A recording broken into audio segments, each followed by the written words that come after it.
Do you believe that television programmes have adequately covered the environmental disaster? I'm absolutely certain the public at large is more aware of the natural world than it was even before the Industrial Revolution. Every major series has always ended by saying, you know, what you've seen is changing and so on. And we do every now and again do one on ecological issues. Ecological issues aren't anymore just the concern of people wearing deerstalker hats. I mean, you know, I mean, it is a universal problem. It is, but television has been peculiar in its reluctance to cover it. I mean, we have. I mean, there's been plenty on the radio. There has been plenty in the newspapers, or you know, I would say never enough, of course, but then I would say that. But in television, great crises happening around the world, and it's just not in people's living rooms. Well, you better take that up with the controllers. Its heart must have been immense.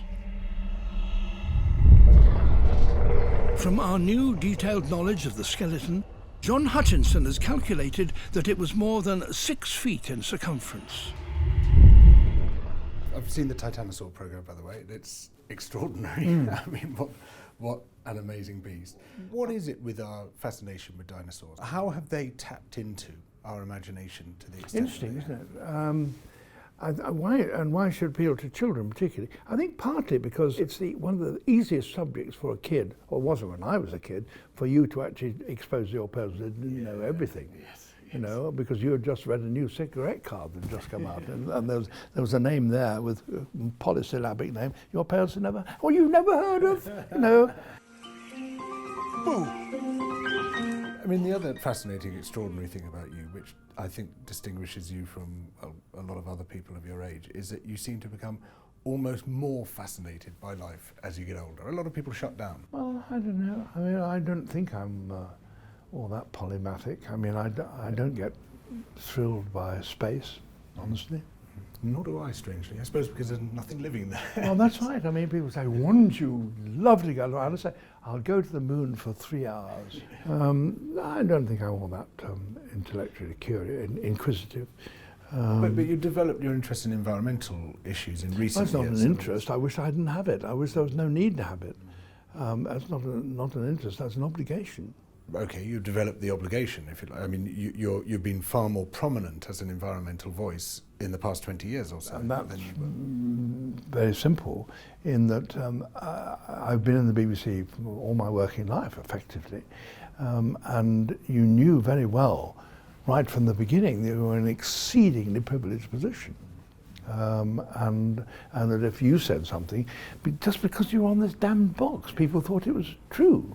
Well, they were better be bloody well sure that it is true. Yeah. And yet, we are surrounded by climate change deniers. Yes, well, I mean, you know about this far better than anybody. It is very much to people's disadvantage to admit climate change.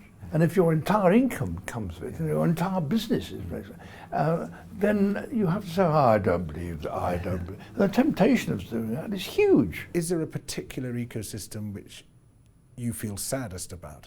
I suppose it's a steady reduction in biodiversity, and whether it's an English woodland or whether it's a barrier reef, that's what's so sad. That's what makes me curious, that you're not into bringing back the wolves and the lynx and the boars and the beavers and species like that. Because of the problems. If we had everything other, our problems underway, if we weren't worrying about coastal marshes, if you weren't worried about bogs, if you weren't worried about, you know, but I'm worried about them. You're introducing yet another worry.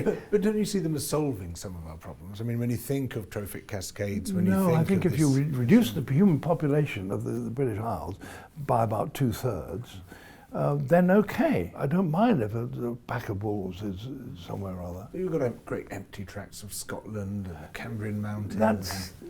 But that defeats what you're talking about, you see, because that's a little private empire up there.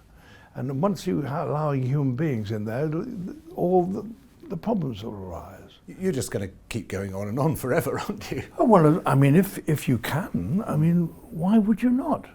People sitting in corners doing nothing aren't there because they want to sit in the corner and do nothing. They'd much rather be doing things. Well, I'm lucky enough to be able to do them.